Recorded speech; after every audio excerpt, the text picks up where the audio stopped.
Hello, welcome everyone. Thank you for being here. As you come in, please go ahead and write in the chat your name, hi, your country that you've come from, that you're in right now, one thing you love most about your library community in the chat. We're going to give it just a few minutes for people to enter into the space and join the webinar. So thank you for turning on your cameras and for writing in the chat so we know you're with us.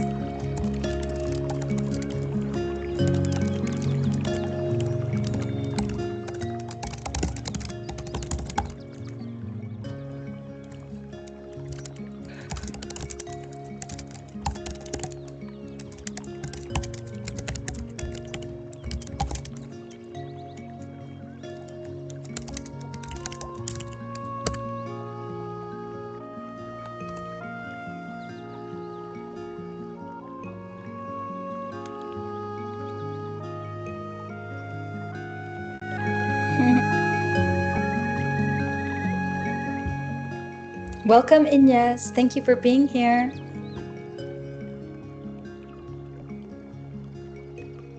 Hi, Silva. Thank you for joining us.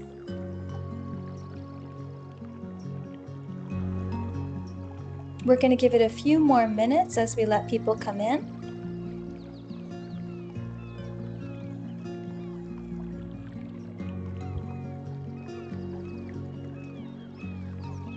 Oh, Claire, you love the good book recommendations your library makes. That's awesome. Type in the title of one of the good ones that you've read. I'm very curious.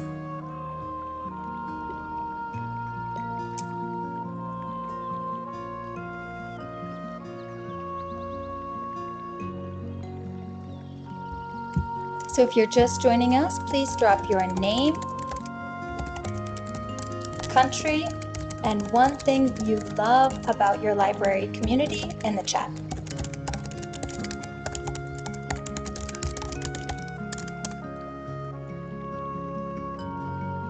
We have about 2 more minutes while we wait for people to join in.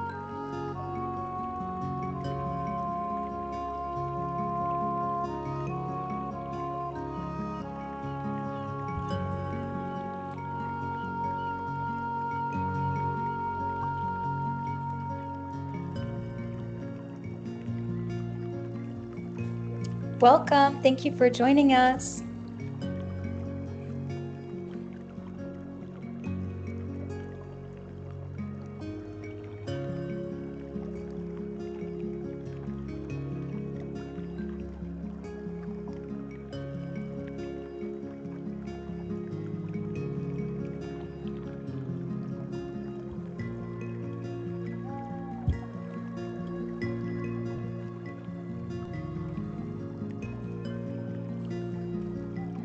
Welcome. Thank you for joining.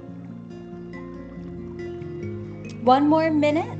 Thank you for writing in the chat your first name, your country, and one thing you love about your library community.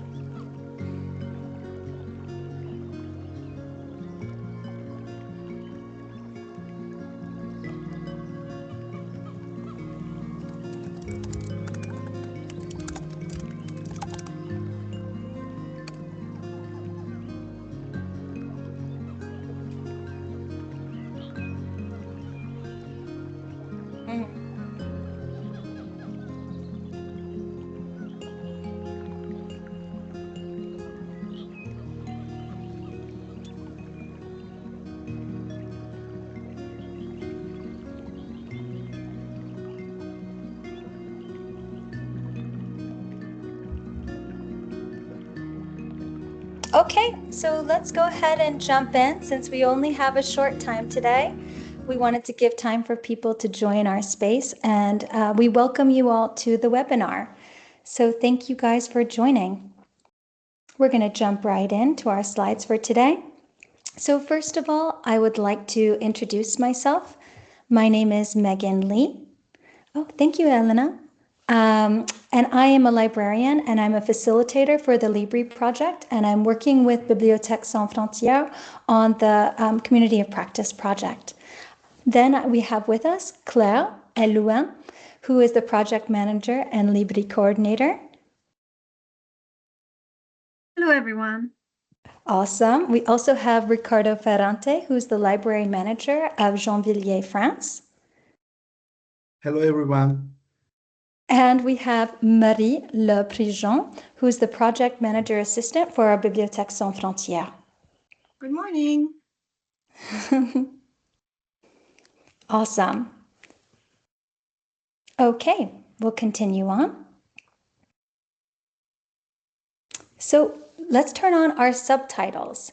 So we're going to walk you through the steps. This presentation is in English because we are having, hopefully, members from Poland, Latvia, France, Italy, Romania. From our, this project is co-funded by the European Union, and we have ANVITA, FRSI, CIS, ACV, BSF Italy, EBLIDA, and Bibliothèques Sans Frontières in France. So English we're using as the common language at this moment, and you have the option to turn on subtitles created by artificial intelligence. We will want your feedback later about how this worked for you. So step 1, Marie, do you want to walk them through the steps? So let me go back to Teams. So you should have this button that says Others, and then you can click on it. And then go to Languages and Voice, and then it should say Show the subtitles, so you can click on it. And then once you do that, you have a banner at the bottom behind the screens, and then you should click on this button, and it says Language Parameters, so you can click on it. And then you have to make sure that it says that the language spoken in this meeting is English so that the subtitles work, and you shouldn't change this. But then underneath, you can click this button to activate the subtitles. And then here, you can choose the language that you're speaking. Unfortunately, I don't think we have Latvian available in this setting, but we translated the PowerPoint, so if anyone wants to have it, maybe just say so in the chat and we can send it to you. Otherwise, you should have Polish, Italian, and Romanian available. Thank you. Let us know if it works for you.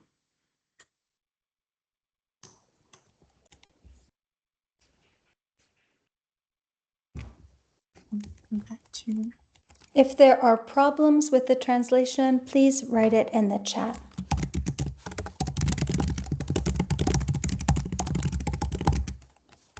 All right, so we'll go forward.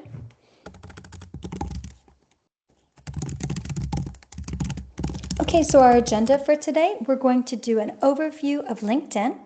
We will be discussing best practices and how to create a personal profile. And we have our guest speaker, Ricardo Ferrante, who's going to give his expert advice on using LinkedIn as a librarian in a library setting. And we're going to talk about the LiBri Community of Practice, which is hosted in LinkedIn. So our norms of participation for number 1, these are BFSF's norms that they use for all trainings. And number 1 is non-judgment. So that means that we come with an open mind, and everyone's ideas, experiences, and questions are welcome without criticism or judgment. Secondly, participation. I know it's really challenging sometimes, but if you could turn on your camera to participate, that does help us as hosts so that we know that you're with us. We can see your reactions. It provides feedback, and it also allows us to build community in terms of getting to know each other. So when we see each other on LinkedIn and other places, we recognize each other's faces. It's just that human aspect that I think all of us thrive with. And number 3, confidentiality. Going back to the camera, This is being recorded. So if that makes you uncomfortable, we do understand. This is being recorded so that we can share this webinar with all of our 50 participating libraries and our partners so that those who are unable to attend today could still receive the valuable information. That said, if you're participating and speaking, be mindful of what information you share in terms of information that should be kept private within your own institution, and also being mindful of how you share the information that you learn from this webinar about other people's private practices within their institutions. But besides the camera for participation, you can use the features in Teams, like you could raise your hand, you could react. I'm doing those things right now. I'm giving a heart and it pops up. So if anyone could give me a hand raise or maybe a funny face or some sort of reaction that helps us know, oh my gosh, you're with us.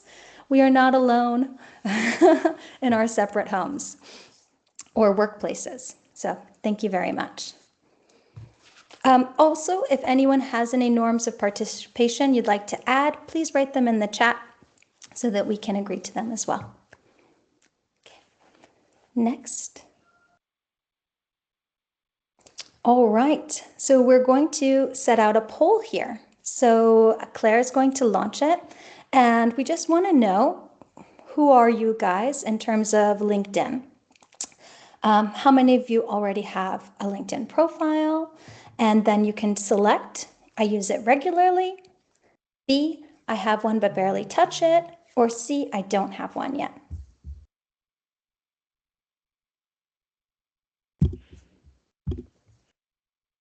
And then go ahead and launch it, and we will be able to see the results right away.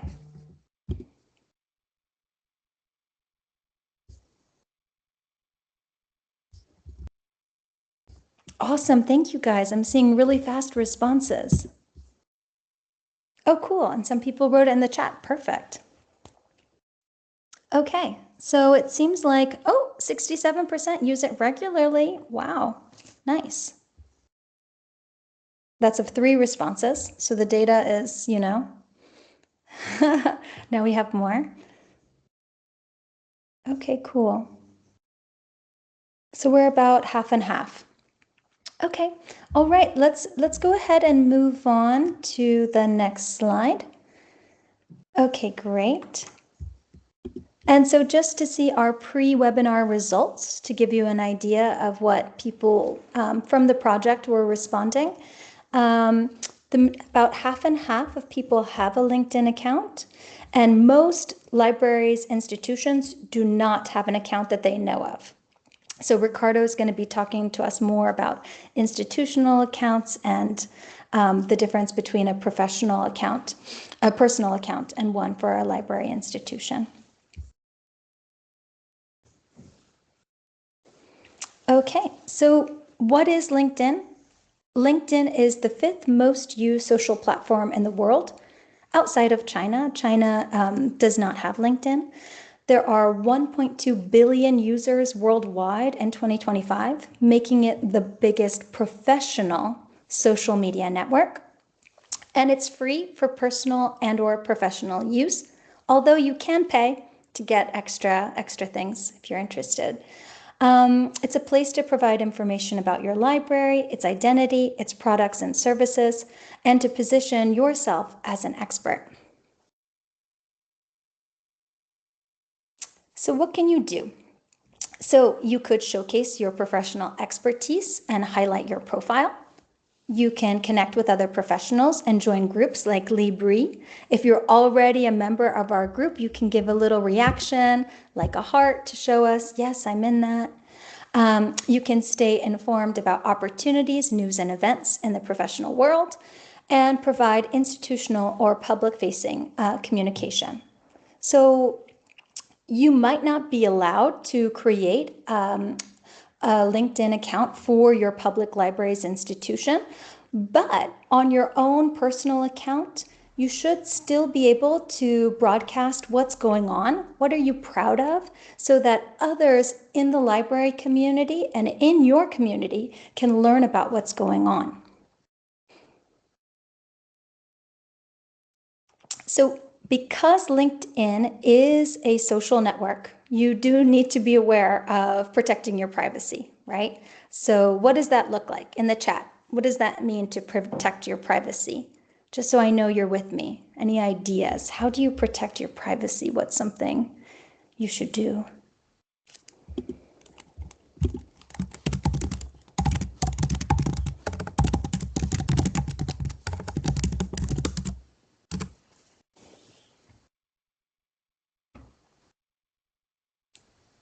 Give it another second. Oh, very nice. Keep the post professional. Absolutely, right? So that means that maybe it's not going to be a photograph of you with your daughter or you with your spouse, right? It's going to be related to your work experiences. Thank you, Silva. Also, you're going to write about topics that you know well. Be polite with others. Thank you so much. Okay. Write in the first person. So it's going to be I experiences that you're going to be sharing. Things that you do. Respect confidentiality. So if you're showing a photograph of people in your library space, you need to be aware of whether you can show that photo on a public platform like LinkedIn, especially if there are children involved in the photograph. Every country, every library has their own specific rules about showing photographs of people in public. Respecting image rights, so giving credit to whoever has taken a photograph you're sharing. Being responsible has to do with as well, number 8, respecting your institution's communication guidelines. What are you allowed to share and not share publicly?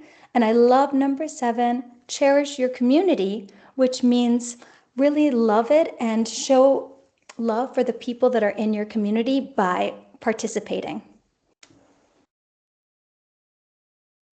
Okay, so now I'm going to get help with this, the personal profile, because I am a librarian, and so I never had LinkedIn because oftentimes LinkedIn is used for job seekers, right? It's a professional organization. And so as a librarian with someone that has job stability, I don't have to look for another job. I'm a librarian. I can do this until I die. But why am I here then? Well, because I found it to be helpful with making connections, especially with this LiBri group, and to be learning about best practices. So I can follow libraries in Sweden that are doing amazing things. I can follow libraries in Los Angeles, in New York, everywhere, and I can expand my ideas of what libraries do. Because personally, I'm not going on Facebook, I'm not going on Instagram. I have my issues with those social platforms.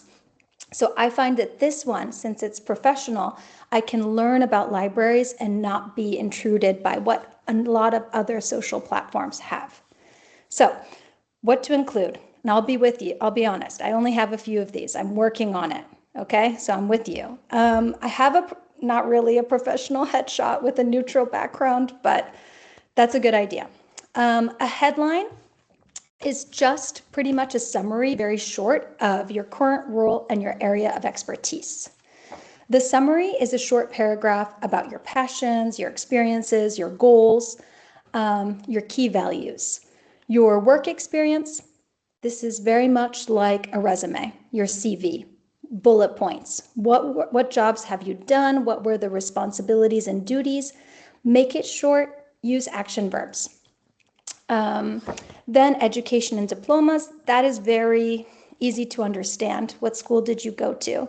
But the next part, I would love for my team to help me because the key skills and expertise is a function on LinkedIn that I have not dared to try to do. So key skills and expertise, like every time you add a job experience, you can also link it to precise skills. Like for example, for librarians, it can be like welcoming people, welcoming users, having book recommendations. And so you can also ask your colleagues to write specific recommendations about you. But of course, to use LinkedIn, you don't have you're not forced to use all these categories. You can just like have a very basic profile. You can choose the level of use you want to have.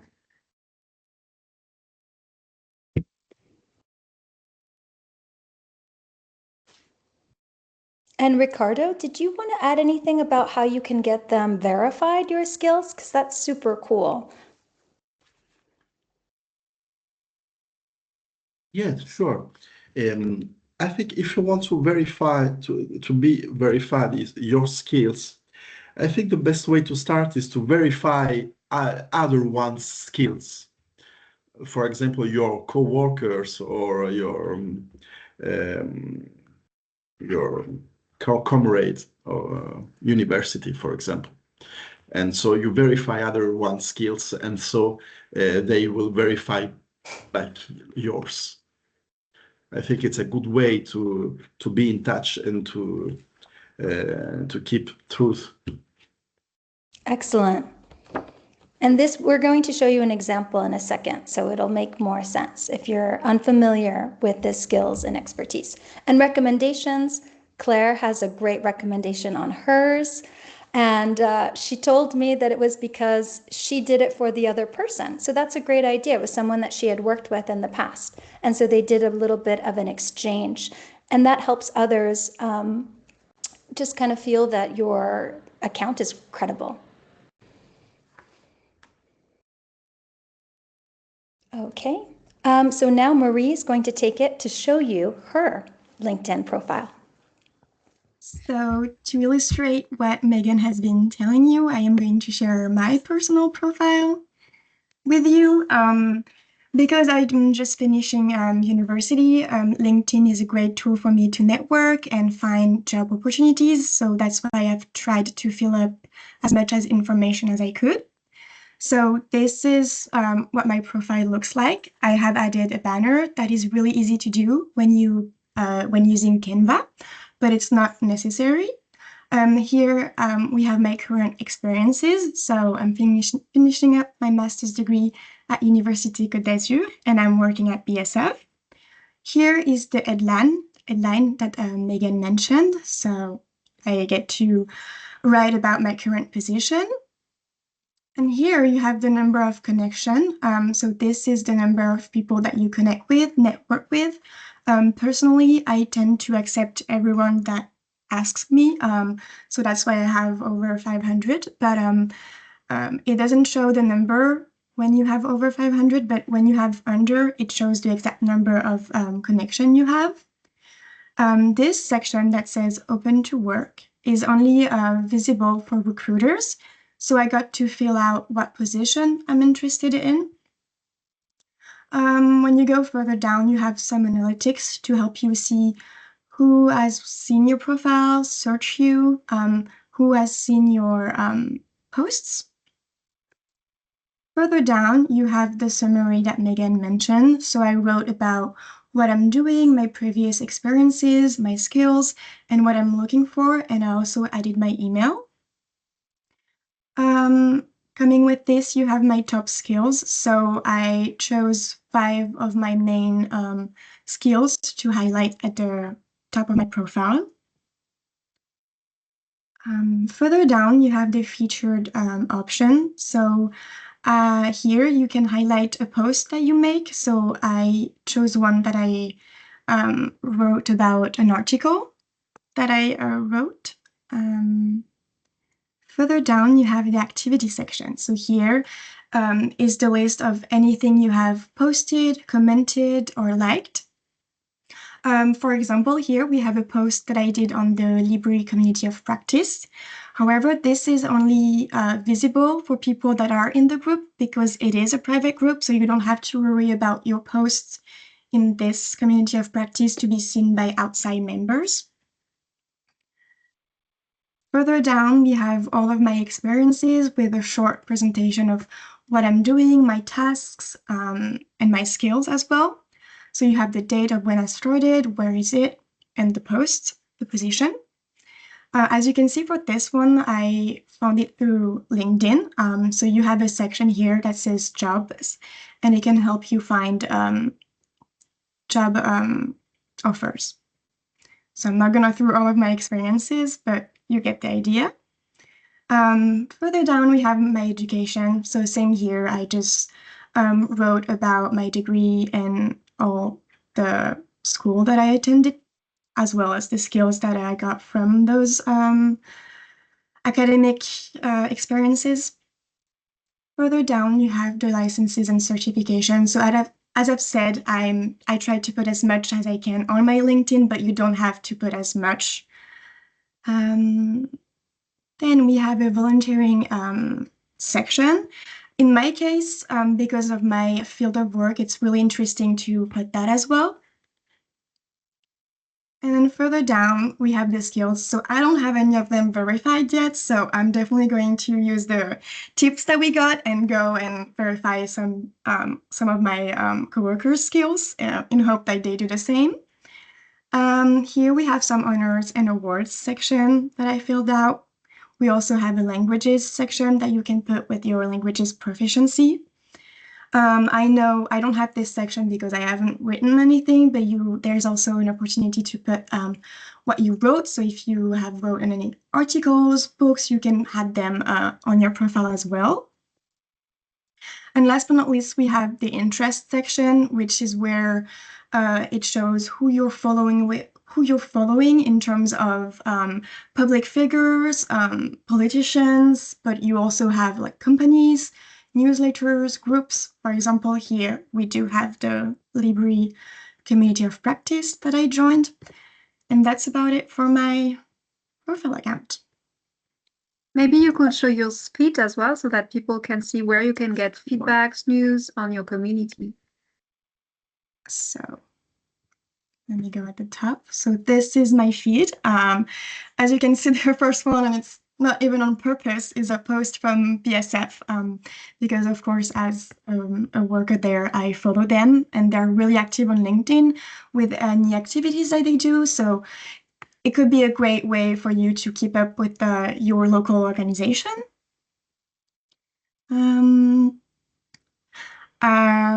This is not really related. I mean, you kind of have to teach your algorithm to show you things related to your field of work by liking or not what you find relevant. So there's really a lot. So as you can see, because I study migration studies, I try to focus my algorithm on anything related to migrants. So here we have another post about that. Of course, you do have some publicity because it's still social media and I don't pay for the premium version. So, and then we have previous classmates that also share updates. So it's a great way to keep in touch with what your network is doing, even outside of your field work. So, yeah. Thank you. That was awesome. Thank you so much for sharing. It's very inspirational for me as I continue my journey with LinkedIn with you all. Okay, let's keep on going. So as Marie pretty much just showed you, you can get colleagues and coworkers in library and information services to follow you, to connect with you, professional acquaintances and contacts, even people that are beyond your field of libraries, researchers, scholars, and academics. For example, I'm following Despina Gerasimidou. That's a Greek name, so I hope I said it correctly, who's the author of the IFLA guidelines for supporting displaced persons. And I connected with her via LinkedIn, and now she'll be presenting with us on November 20th. So she's a great person to follow, but that's my example of a researcher in the field. Leaders, policymakers, organizations like BSF, and all of the organizations that are involved in this project. So 4 things, make it simple. You can read your newsfeed, you can like, react, or share, you can write a comment, and if you're bold, you're going to do number 4, you're going to create and post content. So the reactions, you have a few options. You can like it, you can applaud, you can support, you can heart, you can say it's an insightful idea, or you could laugh. And we would love it if you did that on Tuesdays when we make a new post on our LinkedIn group. And we would love it too if you don't just react, but maybe you give comments or the bold, your own post.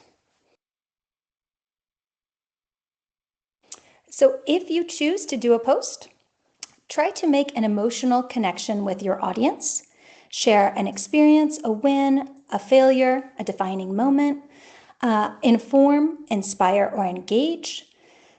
Use simple, clear text, 2 to 3 sentences per paragraph. Avoid external links. I had issues with this. I had to add links in the comments. I've seen other people have success with adding links in their post to be studied further. Use emojis, but not too many, and no more than 3 hashtags.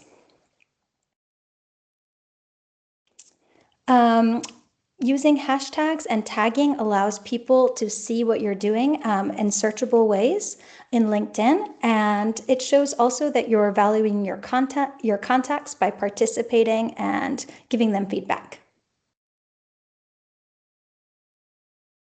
So now we're going to go into Ricardo's section, and so I just want to open up this idea about how you can use LinkedIn to showcase what's going on in your library. It's important if you make this decision to meet with your management team to define your objectives, who is going to be your target audience that you're trying to reach on LinkedIn, and what are the messages that you want to convey. So now I'm going to welcome Ricardo to speak with us, and he's going to introduce himself, please. Yeah, hello everyone. I'm Riccardo Ferrante. I'm Italian, but I live and work in France since 2013. And as my headline says, I am the manager of the libraries in the city of Gennevilliers. Gennevilliers is a suburb, a Parisian suburb on the north. And I'm the library manager of Gennevilliers since 2021. And I use LinkedIn very often. I can say every day, maybe. And so I'm glad to share with you my my vision of how LinkedIn could help a librarian in his job. Excellent. Marie, if you want to show the next one. Do you want to present your city a little bit, Ricardo? Yeah, sure. Gennevilliers, we say in Paris it's a little town, a suburbs, but our vision of suburb it's quite specific because you have a subway in Gennevilliers. You have 3 stops of a subway, so the idea of being outside. Yes, it's real. It's really outside the big city, the main city, Paris, but it's still connected with subway. And there are 50,000 inhabitants. So as we call the Grand Paris, the Great Paris area, that's now in a big social transformations. And as maybe you have seen for the Olympics games that has contributed to transform the Parisian area and this metropolitan area. Gennevilliers, it's a city quite poor. If you put in parallel with the other towns of the same area or the same size, so 27% of unemployment, no poverty, unemployment, but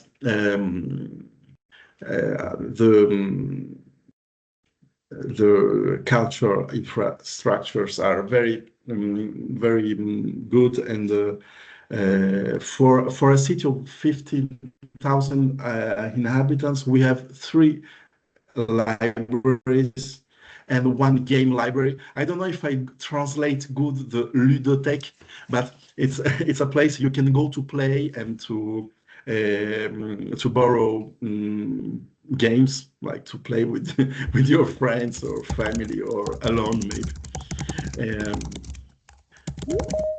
Oops. And- I think that there's- the game library is so incredible. It's a concept that we do not have, that I'm familiar with in the United States, in my community in Los Angeles. But I've heard of it in other places, but it's such an amazing thing that the ludothèque, I love them so much. Yeah, it's true, because it's another way to stay together and to make community. Sure. And so yes, the slogan of the city is the audacity of a popular city. Gendirei, for the fun fact, it's quite it's maybe the only city in France, I don't know, but maybe in the Parisian area, is the only city who is politically managed by the French Communist Party since 1941. It's very old, and so it's a specific fact of this town that maybe explains that it's a little town that has 3 libraries, 1 game libraries, and a lot of cultural infrastructures, and for young people, for children, and yes. Amazing. And I thank you, Mara, for your response. And if anyone needs clarification on what the game library is, let us know. And as we continue on, please write in the chat, because we're very curious. So Ricardo, how long have you been using LinkedIn, and what motivated you? Why did you start? I started at I think 2013, when I came to France from Italy, and because at the beginning I thought LinkedIn was only for businessmen or people like in finance or other stuff, and so I didn't feel so concerned. But I heard that my former university colleagues told me, yes, I am on LinkedIn. I'm on LinkedIn. Okay, so I created a LinkedIn account to keep in touch with my former colleagues, and then I started to make LinkedIn a sort of living resume, a living CV, to write everything I did. Like, yes, I had this certificate about English. Yes, this certificate in French. So, okay, I register on LinkedIn, and then I have this training. Okay, and so little by little, it's LinkedIn transformed as a visit card, a virtual visit card that could be useful to introduce yourself professionally, and then I started to create a post and put photos, videos. And now in my CV, in my resume, I put the QR code to my LinkedIn profile, because now my profile is quite nice. So I want to put it in my resume. So because how to say, I think when you are looking for a job and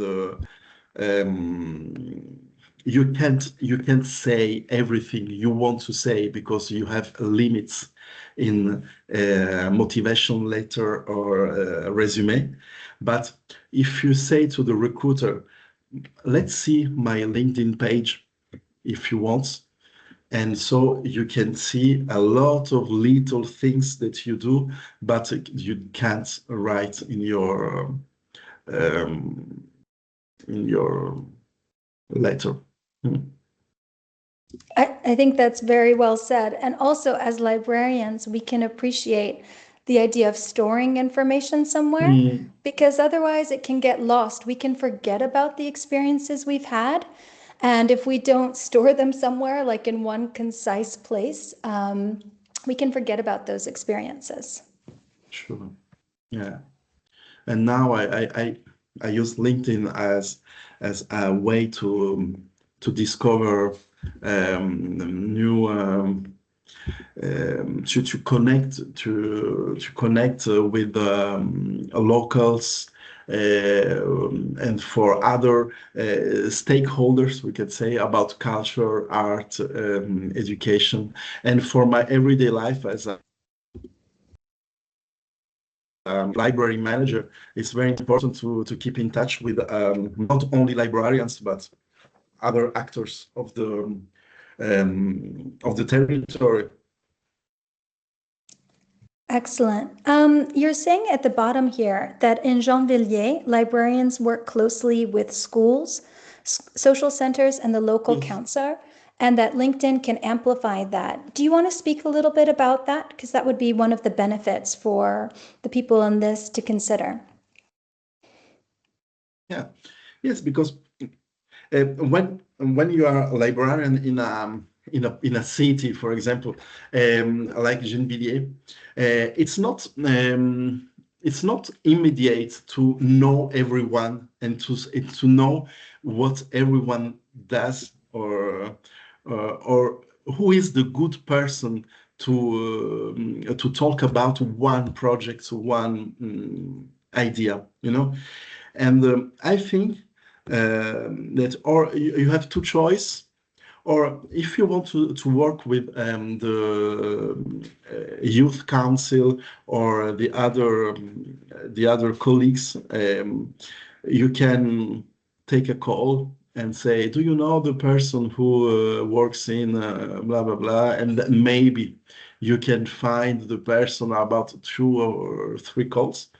But if you go on LinkedIn and you filter, for example, you filter a person working at Gennevilliers, and you write a keyword, for example, youth or education or culture, libraries, you can go straight to the good person and send a message and introduce yourself and ask why you want to work with him, with her, and I think it's quite facilitating to get building partnerships.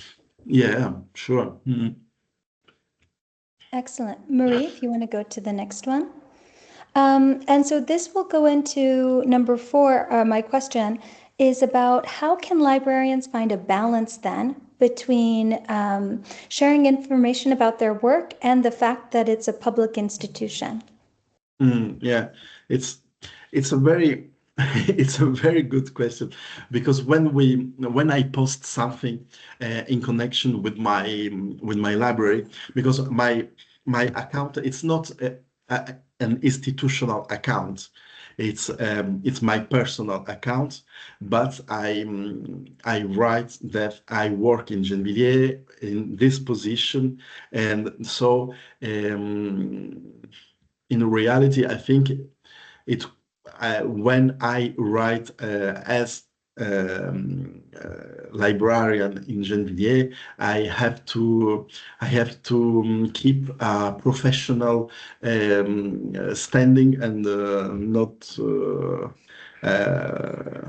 to keep professional. And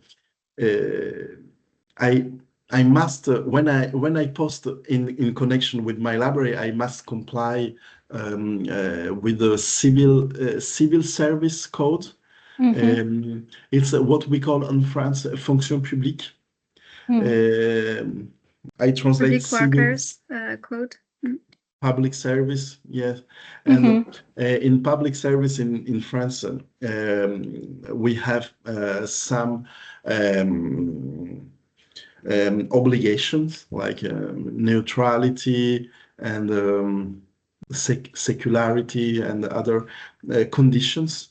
So I can't write, for example, a poster about yes, we bought for our libraries this wonderful book against this political party, for example.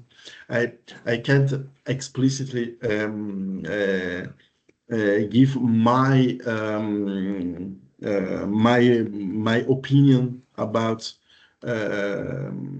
politics or religion or other stuff that could be not in the neutrality of the public service. And so yes, we have to make to be careful. And also, for example, now in this specific period in France, there will be local elections. And so we have to be very, very careful if we announce new services, for example, because it could be a sort of I don't know how to say, but like to like an advertisement for the advertisement, yes. Yes. For the current current political yes. So it's something to be careful. And maybe we can just remind what was the difference between institutional account and personal account. Did we say that earlier? I think no, we didn't. So Ricardo, if you have any comments on that. The personal account is an account where you represent only yourself and your study, your work experience. But an institutional account, it's an account where you represent the institution. So it's like an for example, we have for Gennevilliers libraries, we have an Instagram page for libraries, and so in this page we have to be as public services workers. Also, if we post on Instagram or if we talk to people in the library, so it's the same laws. But for LinkedIn, yes, I don't have an institutional account, but I use my personal account almost like an institutional account. Because the city, or in the code of the city, and also the community manager of the city allow to use LinkedIn in this way. Thank you for clarifying that. Marie, if we can go on to the next one, we're getting towards the end. So I would love it if Ricardo would finish up his part by telling you what he thinks you should do as your first step. How often should people participate in LinkedIn? Do you have any recommendations? Yeah, sure. I can share, if you want, my my page, my LinkedIn profile, because I think it could be better to see. Okay, I think you see my my page. So, for example, for the authorization to put pictures in public, if you notice, these children are from the back, so you don't see the faces. And I think the first thing to do is to to always show your vision of your job, and what do you like, or what do you love in your job. For example, I think that to be being librarian, it's the best way to make connections between children's, adult people, young adults, and not only reading books. Yes, you can reading books, but then you can make happenings, you can dance, you can make a book alive. And this is a celebration of a literary prize in Villes, and the children are organized with the school a dance party, and so I put this picture to like a symbol of this vision of the job, and then my head, like with a shirt, professional, nothing to show, and name the function with, and the put, it's very important, put the place where you work, and here you have the statistics, and I think information, it's this part is very important, and I think you don't have to you can put here your values. I think it's very important to be honest with people read your profile, because I think it's a winning strategy to be clear about what you want and what you don't want, maybe too, and so you can have a good relations and clear since the beginning. I think it's very important.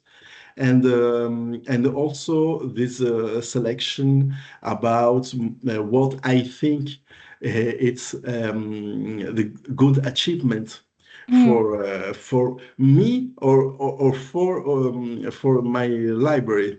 This is more achievement, my personal achievement. The first one is a workshop I made in a Parisian prison. The second one is with UNESCO for philosophy with children, and the other one is in the library. Post-COVID, we made something to decorate the library and so on.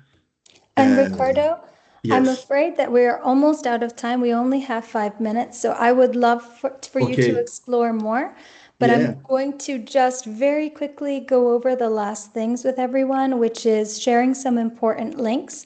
But I encourage everyone to explore his profile more. I linked it in the chat. And we're just going to, Marie, we're going to dash through the last things. Sure. Thank you. And so, thank you. I would love for, if you haven't joined our community of practice, we're going to add it into the chat, so you can go ahead and do it, or you can follow the QR code as well. And okay, next slide. So why do we choose it? Again, going back over, it's just a professional space that you can, there's moderation. So we think that there's clear rules, and we would love for everyone within the LiBri project to join so that we can communicate there. Next, please. The link is in the chat if you haven't joined. We're not going to have time for the interactive time, but within the community of practice, you will see posts that are from us and hopefully from other members. There'll be announcements, webinars. For example, our upcoming one we're going to share with you on November 20th. There'll be calls for participation. It will also be a professional, respectful space with discussions about inclusion and integration into library practices. So it helps if we learn from each other, like Ricardo was saying, like his examples. When you post things like that, we can get ideas to practice in our own library settings.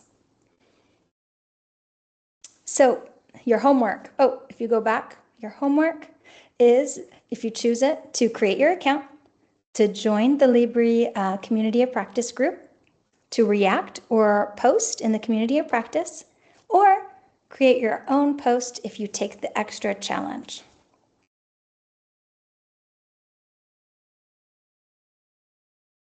Okay, you can write in the chat if you'd like which one you want to do. Which are you going to do next? What will you be taking home? Okay, and next. If you have any questions, this is a great time to ask them. We would love to hear from you.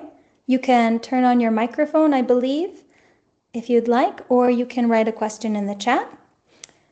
While we let people have that space, we're going to go to the next slide so we can share the survey with you. Well, first of all, March 20th, as I said, there's a sign-up link there for our next webinar, which is going to be the launch of the LiBri toolkits and activity guides. We're going to have interviews with the authors of the toolkits, 2 of them, as well as of the EFLA guidelines for libraries supporting displaced persons. Next. Marie is suggesting that you contact her if you have some expertise that you would like to share in an upcoming webinar, just like Ricardo did for us today. Our next themes are going to focus on children, youth, family users, elderly, trauma refugees, advocacy actions. If you don't feel like you have a story, but you know of something going on in another library that we should maybe reach out to them, just fill us in, share with us. We would appreciate that.